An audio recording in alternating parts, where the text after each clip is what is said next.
Pertanyaannya satu, zikir apa yang dikerjakan oleh Nabi? Kan antara subuh, ba'da subuh sampai ke syuruh kan zikir. Zikirnya apa yang dikerjakan? Apakah kalimat thayyibah ataukah yang lain? Kita bahas. Yang kedua, selesai sholat kemudian duduk. Apakah duduknya di tempat dia sholat? Atau boleh pindah ke tempat lain? Yang penting di area masjid. Ya, misal antum sholat di posisi yang sebelah kanan di sana. Tiba-tiba setelah itu nggak ada mushaf, pengen baca Quran, mushafnya di sana. Apakah boleh pindah ke sana? Atau kalau pindah gugur ininya. Awas, hati-hati dilihat. Mau pindah, aduh takut gak dapat haji. Mau pindah, aduh takut umrah. Di situ aja gitu kan. Pas tiba-tiba ada cleaning service, Pak, maaf Pak, sebentar geser dulu. Maaf ya, haji dan umrah. Nah, kita lihat tuh seperti apa memahaminya. Karena ada yang menafsirkan gak boleh pindah di situ, gitu. Ya, nanti kita lihat apakah benar harus di situ saja atau boleh berpindah. Kalau boleh berpindah, apa dalilnya? Kalau memahami di situ saja, bagaimana keadaannya? Paham? Jadi ini satu, dua, dan kasus yang terakhir. Ustadz, bagaimana kalau keluar masjid untuk kebutuhan hajat yang darurat? Pengen ke toilet kan? Ya, memang nggak di rumah, di masjid ada toilet. Begitu mau keluar, ke toilet dulu. Ingat haji dan umrah, haji dan umrah. Itu tahan-tahan, kan? Ya, syuruknya dapat, sakitnya juga dapat, gitu kan? Nah itu seperti itu bagaimana kemudian solusi hukumnya. Nah kita bahas pelan-pelan. Bismillah. Ya.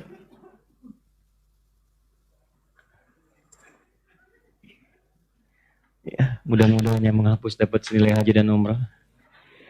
Cuman saya nggak ada hadisnya. Insyaallah khair. Bismillah. Yuk. Satu, zikir. Apa yang dikerjakan oleh Nabi Sallallahu Alaihi Wasallam setelah menunaikan sholat subuh yang dimaksudkan. Teman-teman sekalian, secara umum kalimat hadis Nabi itu tidak menunjuk kepada zikir khusus, tapi mengisyaratkan semua jenis zikir. Jadi zikir apa saja yang disebut dengan zikir, maka itu boleh diamalkan. Hanya pertanyaannya, apa itu zikir dan apa saja jenisnya? Jadi kalau kita ingin mengamalkannya, kita mengetahui ragam dari zikir yang dimaksudkan. Dan di antara itu semua, apa yang sering dilakukan oleh Nabi dari ragam-ragam zikir ini? Zikir adalah segala aktivitas yang mampu mendekatkan seorang hamba dengan Allah Subhanahu wa taala. Saya ulang, segala aktivitas yang mampu mendekatkan dan atau mengingatkan seorang hamba dengan Allah Subhanahu wa taala.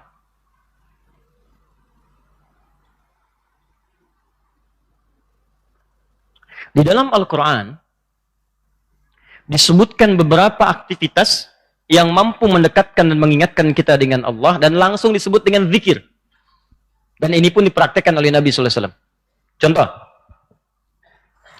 Yang pertama ditemukan di Quran surah keempat ayat 103, paling kanan pertengahan.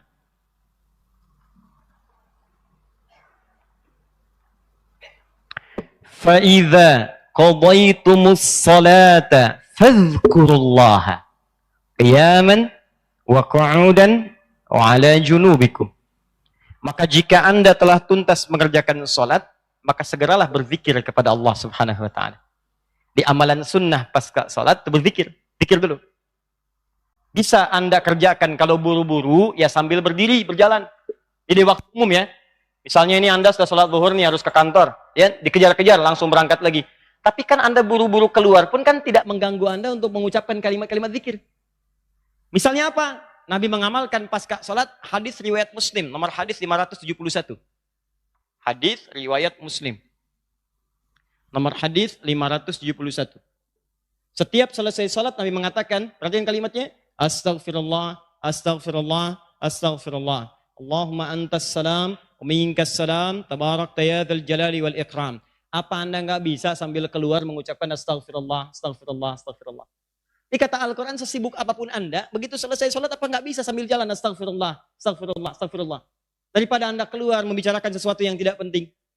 Bahkan nggak berkata apa-apa, jalan aja. Mendingan pakai zikir kan? Astagfirullah, astagfirullah, astagfirullah. Allahumma antas salam, minkas salam, tabarakta ya dzal jalali wal ikram. Hadis Muslim, nomor hadis 573. La ilaha illallah wahdahu la syarikalah. Lahul mulku wa lahul hamdu wa huwa ala kulli syai'in qadir. Ya, kalau Anda misalnya nggak terlampau sibuk, silahkan sambil duduk. Konteks tadi setelah selesai menunaikan salat subuh, antum pengen berzikir dulu, maka jenis zikir yang pertama adalah mengucapkan kalimat-kalimat thayyibah. Kalimat thayyibah.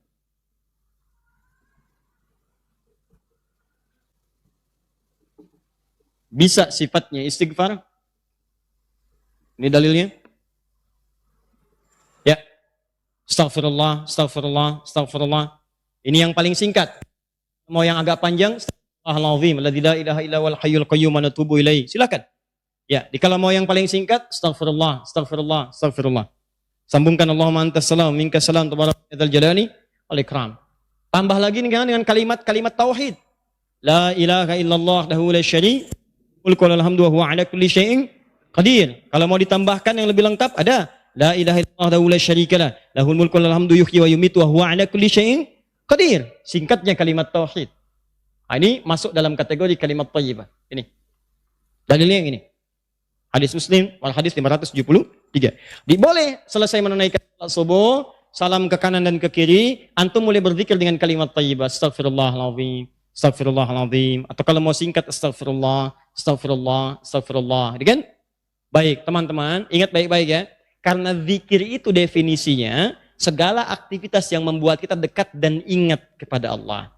Jadi ketika mengucapkan kalimat ini bukan sekedar diucapkan di lisan. Kalau cuma diucapkan jangankan antum. Anak-anak antum yang 5 tahun, 4 tahun belum balik pun bisa.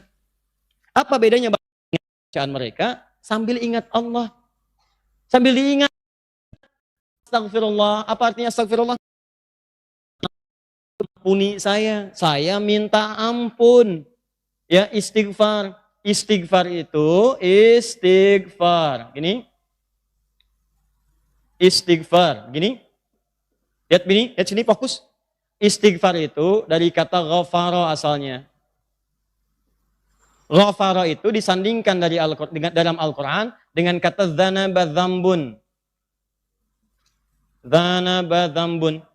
Ghafara artinya mengampuni, ampunan. Istighfar minta ampun. Kalau minta ampun berarti kan ada yang salah. Ya kan? Ada dosa yang dilakukan, dosanya disebut dengan dzambun. Sifat Allah yang mengampuni disebut ghafir. Ghafir. Muncul surat ke-40 namanya surat ghafir. Baca ayat yang ketiga, kata ghafir disandingkan dengan dzambun. Ghafiriz dzambi wa qabilit taubi. Allah punya sifat ghafir. Ghafir pemilik ghafar, ampunan. Allah mengampuni orang berbuat dosa. Kalau Anda pengen minta ampun, ucapkan astagfirullah. Istighfar itu permohonannya. Istighfar permohonan ampun. Ucapannya astagfirullah. Ampunannya ghafara, ghufran. Yang punya ampunan ghafir. Kata Allah saya ghafir. Quran surah 40 ayat 3. Ghafiriz dzambi. Minta ampun, hei yang punya dosa. Minta ampun kepada saya. Ketika engkau minta, saya akan ampuni. Saya tanya pada antum, siapa yang gak punya dosa? Yuk angkat tangan. Ayo gak usah malu, angkat aja, saya pulang. Jadi kalau gak punya dosa bersih kan? Nah, kalau Anda merasa banyak dosa, diberi peluang habis sholat, istighfar. Makanya ketika istighfar, jangan cuma diucapkan. Coba rasakan, punya dosa apa sampai hari itu? Dosa apa? Ini begitu selesai subuh ingat, dosa pada orang tua, dosa pada pasangan, suami pada istri pada suami, dosa pada anak-anak. Anak-anak orang lain aja yang gak punya mobil, gak punya motor, bisa mendidik anaknya hafal Quran, sholatnya bagus. Masa antum udah banyak fasilitas ke masjid? Enggak, jemaah, enggak, bangun terlambat. Antum kurang apa lagi untuk mendidik anak dengan baik? Maka istighfari. Jangan-jangan anak itu enggak soleh bukan karena dia enggak mampu, karena antum enggak bimbing mereka. Makanya antum akan ditanya tuh, jangan dikira mudah punya titipan anak. Jangan dikira mudah, antum akan ditanya. Kenapa ini enggak sholat? Nanti akan ada terjadi di hari kiamat, ini sahih riwayatnya, akan terjadi di hari kiamat. Nanti ada orang tua hampir ke surga, anaknya mau ke neraka, dan dia menyatakan keberatan di hadapan Allah. Begitu menyatakan keberatan, ternyata dosanya dosa orang tua. Anak itu tuh nggak menyembah Allah dengan baik karena dosa orang tuanya. Maka tertukarlah anaknya ke surga, orang tuanya ke neraka. Hati-hati. Dan ada juga yang terbalik. Orang tua ke neraka, anaknya mau ke surga. Orang tua menyatakan keberatan kepada Allah. Dan nanti kejadiannya sangat luar biasa. Nanti lain waktu kita akan bahas. Cukuplah ada banyak keterangan dalam Al-Quran. Ada yang bapaknya Nabi, Rasul bahkan, punya anak. Ada yang suami, istrinya nggak taat. Ada yang istrinya solihah, suaminya enggak. Seperti Asia dengan Fir'aun. Ada yang suaminya bagus, istrinya enggak. Banyak seperti Lut dengan istrinya. Ada yang bapak, anak dengan istri nggak taat seperti Nuh. Itu bukan dongeng, itu kisah disampaikan supaya kita bisa hati-hati. Seakan-akan Allah mengatakan begini, cukup aja orang-orang masa lalu begini, kalian jangan begitu. Saya buka kisah seperti ini supaya keluarga kalian selamat. Makanya istighfarin. Istighfar, sambil istighfar. Lumayan tuh begitu istighfar, dosa diampuni, ampuni. Belajar nangis lah kalau istighfar tuh belajar nangis. Gak bisa nangis, nangis. Gak bisa nangis, besoknya nangis. Gak bisa nangis juga, tangisi diri Anda yang belum bisa menangis. Bismillah. Ingat mungkin saat itu diwafatkan oleh Allah. Ingat. Bagaimana kalau saat itu wafat anak Anda belum baik, istri Anda belum baik, dan Anda akan dihisab dalam keadaan sesuatu yang belum sempurna dalam kehidupan. Ya. Dia juga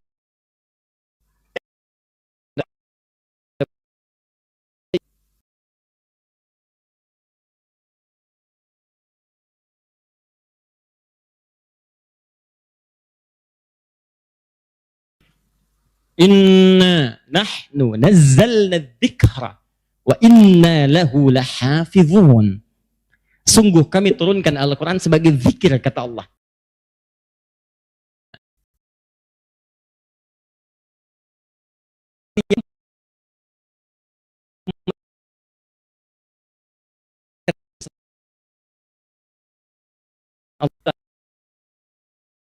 Ya, Al-Anfal ayat kedua. Kata Allah, innamal mu'minuna alladzina idza dzukirallah, zikir. Idza dzukirallah wajilat qulubuhum. Orang-orang yang imannya bagus itu baru dengar nama Allah disebut getaran dalam jiwanya. Makanya kalau pengen ngecek iman, sedang dekat tidak dengan Allah, gampang. Setiap hari Allah perdengarkan namanya 5 kali dalam sehari. Ketika namanya disebutkan itu, antum ada nggak getaran dalam jiwanya? 5 kali dalam sehari. Subuh, zuhur, asar, maghrib, isya. Allahu Akbar, Allahu Akbar. Bukankah nama Allah? Dikala antum sedang dengar suara adzan, itu nama Allah diperdengarkan. Ada getaran nggak di hatinya? Ya, yang imannya hebat itu belum diperdengarkan, dia udah siap-siap. Sebenarnya adzan zuhurnya itu jam 12:08. Kok bisa jam 11 udah siap-siap? Padang mandi dulu, wudu dengan sempurna, berangkat ke masjid. Itu tandanya imannya luar biasa. Ada orang yang saat dipanggil baru ingat, Allahu Akbar, Allahu Akbar. Ya Allah, sudah masuk zuhur, siap-siap. Imannya standar. Standar. Itu yang biasa. Begitu dipanggil, ingat. Ada orang yang sama, Allahu Akbar, Allahu Akbar. Ya Allah, sudah adzan, baru adzan, belum qomat. Itu iman bermasalah. Imannya lemah bermasalah. Nah, coba tes. Kalau antum bagus, alhamdulillah, tapi lihat keluarga. Lihat anak-anak. Kadang-kadang ada anaknya yang nggak bersama antum, sedang kuliah, sedang di luar, sedang macam-macam. Coba cek, ingetin sholatnya. Jangan sampai berpisah lah. Ya, sampai berpisah. Saya mau tanya begini. Maaf. Antum anak sedang tidur. Sedang tidur nih. Tiba-tiba ada kebakaran. Terus yang paling menarik dibangun. Nah, keluar ada kebakaran. Anak itu santai tidur aja. Kebakaran. Tidur. Dia susah dibangunin. Pertanyaan saya, apakah Anda akan membiarkan anak Anda terlalap api dengan kebakaran pada saat itu? Atau Anda akan seret dia keluar? Karena khawatir api bisa menyentuhnya. Pilih, Anda diamkan atau Anda seret? Anda seret. Saya cuma mau kasih tahu aja ya.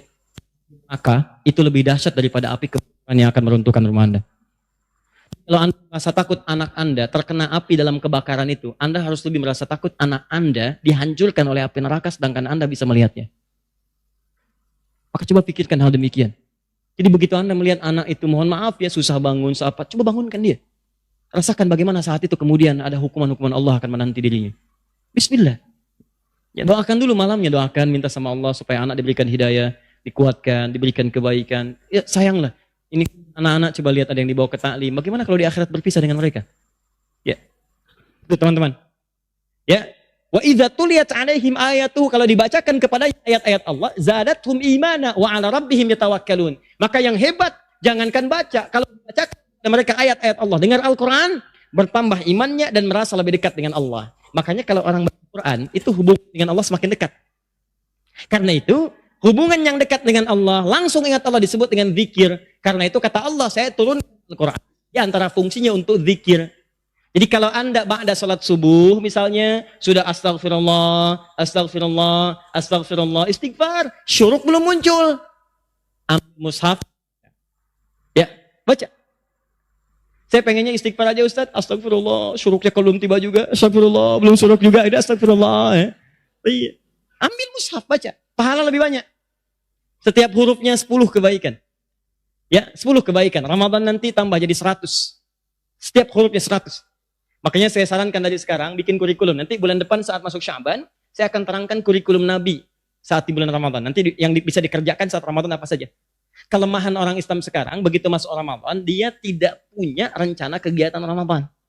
Akhirnya ketika masuk Ramadan, itu asal saja yang mau baca-baca. Ya tidak, mau taraweh-taraweh, mau enggak-enggak. Awal-awal Ramadan semangat semua, penuh. Lihat pertengahan, kemajuan, maju sapnya, maju, hilang. Teruskan. 3. Kalau Ustadz saya tuh misalnya mushaf nggak ada, boleh nggak saya misalnya dari hafalan? Boleh. Karena menghafal Quran itu bagian dari zikir. Bahkan keutamaan menghafal Quran itu 4 kali lebih mulia, lebih utama dibandingkan sekadar baca. Itu ditemukan di Quran surah ke-54. Quran surah ke-54, 4 kali, ayat 17, ayat 22, ayat 32, dan ayat ke-40. 17, 22, 32, dan 40. Yang ini menghafal. Atau mengulang hafalan. Misal, Nabi begitu selesai salat, sudah berzikir kalimat thayyibah, maka beliau biasa membaca, teman-teman, itu 4 surah utama. Pertama, yang surah kedua Al-Baqarah ayat 255, dikenal dengan ayat kursi. Allahu la ilaha illa huwal hayyul qayyum, la ta'khudhuhu sinatun wa la naum. Seterusnya sampai selesai. Setelah itu membaca Al-Ikhlas, Qul huwallahu ahad. Setelah itu membaca Al-Falaq, Qul a'udzu birabbil falaq. Setelah itu membaca An-Nas, Qul a'udzu birabbin nas. Kalau Anda ingin memilih seperti bacaan Nabi, boleh. 4 ini dibaca. Ayat kursi, Al-Ikhlas, Al-Falaq, An-Nas. Kalau Anda ingin mengulang-ulang hafalan Anda, juz amma misalnya boleh. Baca misalnya, amma yatasaalun an-naba. Atau saya mulai dari ad-duha, boleh. Wad-duha wal-laili idza saja. Terus baca. Sambil menunggu syuruk, sambil mengulang-ulang hafalan. Sah. Zikir. Teruskan, ada juga bentuknya doa. Doa bagian dari zikir. Doa. Dari mana taunya Ustaz? Quran surah ke-7 ayat 205. Praktek nabinya bagaimana Ustaz? Hadis riwayat Ibnu Majah. Nomor hadis 925. Di saat Anda berdoa, itu Anda sedang berzikir.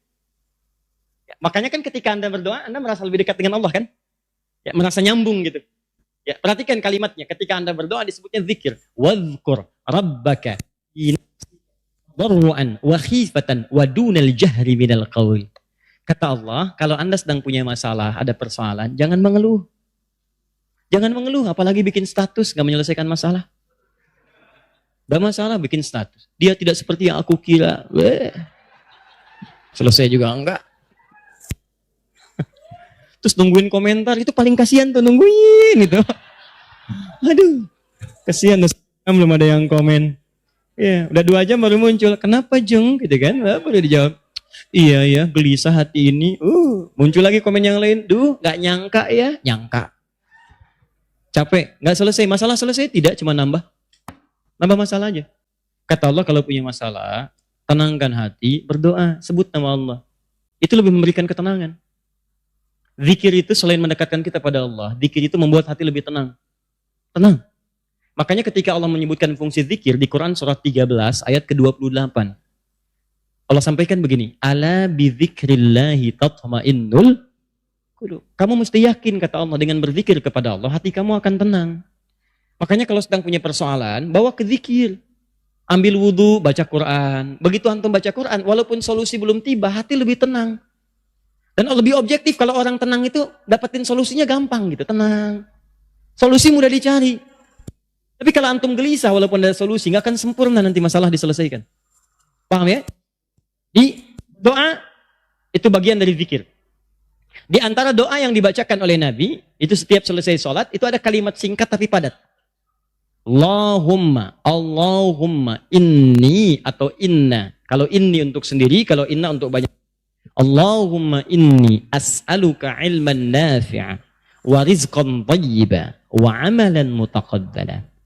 Ya Allah, hamba mohon kepadamu, anugerahkan hamba pengetahuan yang bermanfaat Pengetahuan yang bermanfaat itu pengetahuan yang bisa meningkatkan wawasan dan menguatkan iman.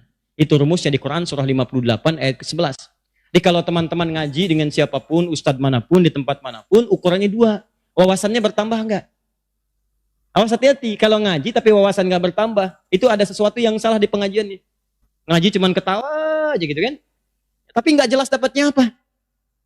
Yang paling aneh ngaji, yang dicari-cari jin, ya kan? Atau apa, itu paling aneh itu. Apa yang didapatkan? Terus nambah hari ini sholat, ngaji ke pengajian sholat, dapat tambahan wawasan. Oh begini cara takbir yang baik. Bisa sejajar dengan bahu, bisa sejajar dengan daun telinga, ya kakinya terbuka selebar bahu, badannya tegap. Jadi begitu antum praktekan, punya tambahan wawasan, kepake dalam ibadah. Oh begini cara sujud yang sempurna, ajari. Itulah yang disebut dengan teman-teman ilmu yang baik. Yang kedua, imannya meningkat, lebih dekat dengan Allah. Jadi kalau antum ngaji dimanapun, di antara cirinya wawasannya luas, tapi keimanan pun bertambah.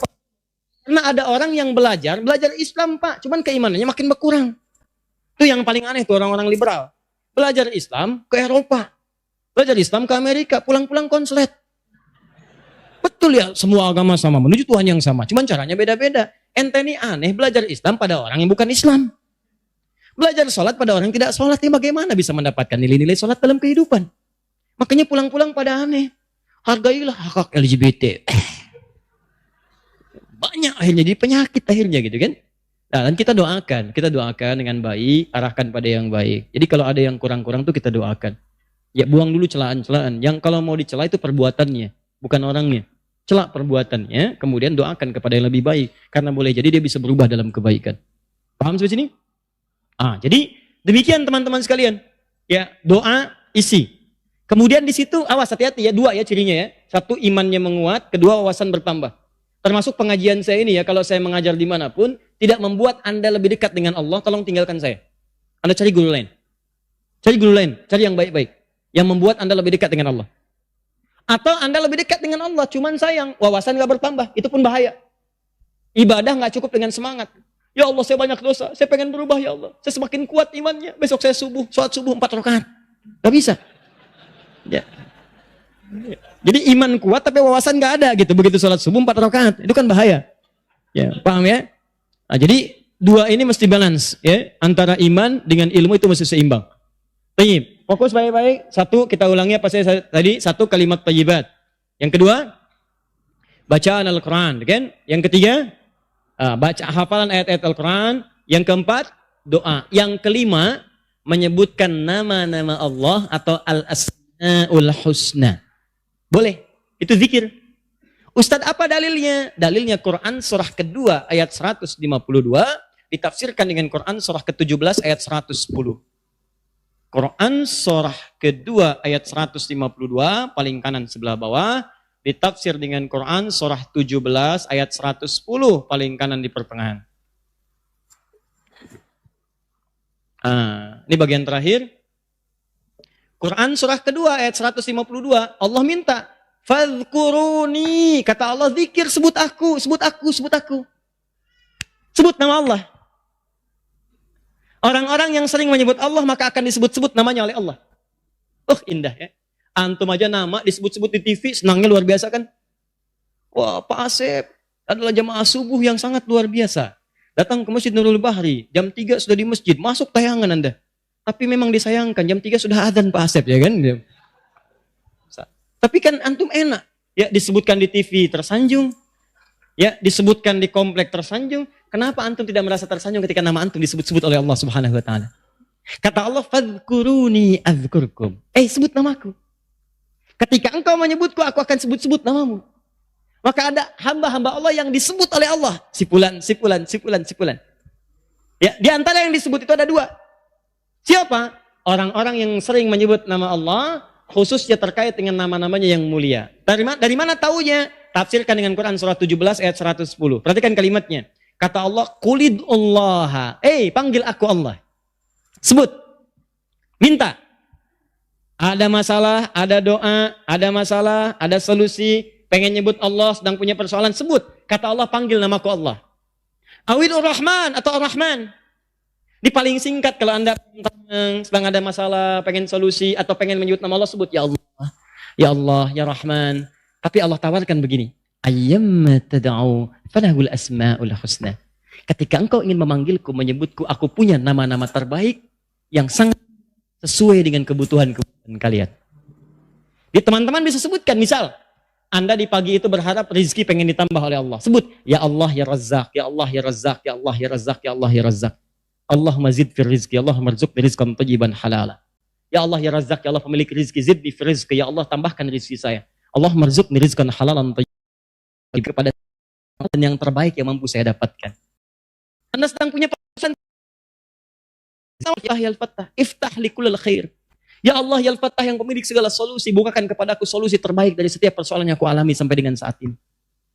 Anda ada yang ganggu di pekerjaan, ada yang sedang usil iseng, sebut ya Allah ya Jabbar, ya Jabbar, ya Jabbar, ya Malik. Ya Malik, ya Rabb, ya Malik, Allahumma ya Jabbar. Ya Allah yang Maha Pelindung, Raja dari segala raja, lindungi aku dari tangan-tangan orang-orang yang jahil. Anda sedang banyak ujian, sebut ya Allah ya Sabar, ya Sabar, ya Sabar, ya Sabar, zidni sabra.